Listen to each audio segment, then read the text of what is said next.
Hey guys, and happy Thanksgiving holidays. Welcome back to Jackie's Garden Spot. If you're new, I am Jackie, growing in Zone 8B out in my backyard. So on today, we will look at some experiments here, guys. We will look at how to transplant a banana tree and hopefully it will survive. We will also look at growing ginger, and we will look at some preservations across the garden for the winter months. So come along, let's get started.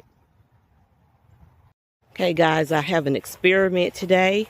I'm moving a portion of the banana tree from out of the garden here, and I'm going to put it in a big grow bag or a big pot and see what happens from there with it in an insulated conditioned environment from the elements of the weather.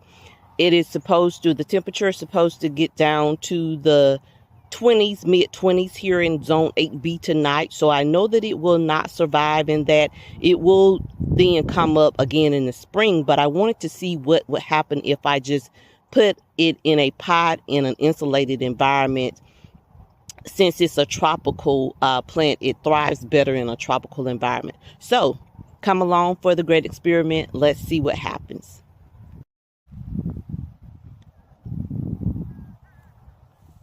We have removed the banana tree from the ground. Now the potting will begin.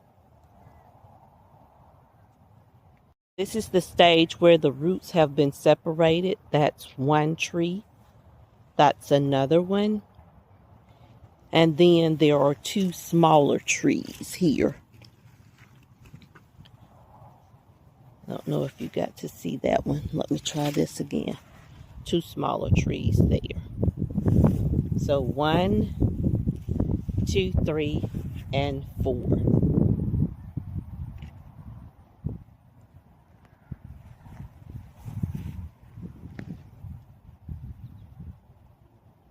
And again, I'm trying to preserve at least one of these to see if it will grow stronger or better. Okay, so stay tuned, guys. Hey guys, I'm back. I think I have the tree nestled in for its winter home here inside the house. And I'm going to trim off some of the leaves to force this leaf to come open, to open up and to come out. And I'm going to cut off some of these leaves here and just give it a good trim up and water it in for the winter. So here we have it, guys, the banana tree. Guys, remember I showed you the potato vine that was a volunteer in the grow box the other week. I have since pulled up some of the roots of the potato vine, the potato slips. I have slips growing. So I'm hoping to keep them viable until the spring so that I will have my potato slips all ready to plant out into the garden. So there we have it, sweet potato slips. And moving on. And guys, another experiment that I'm doing is I am trying to grow my own ginger from some ginger that I picked up from the grocery store. So as you can see, it looks like the experiment is working. It is trying to sprout right here. So if I can get it to sprout all the way out, then I will plant it inside of the greenhouse across the winter and hope for the best as well. So a couple of experiments going on this holiday season. Stay tuned.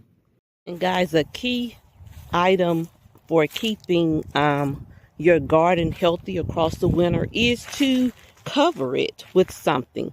I used the weed blocker cover to protect my soil across the winter months, and I will uncover it, of course, in the spring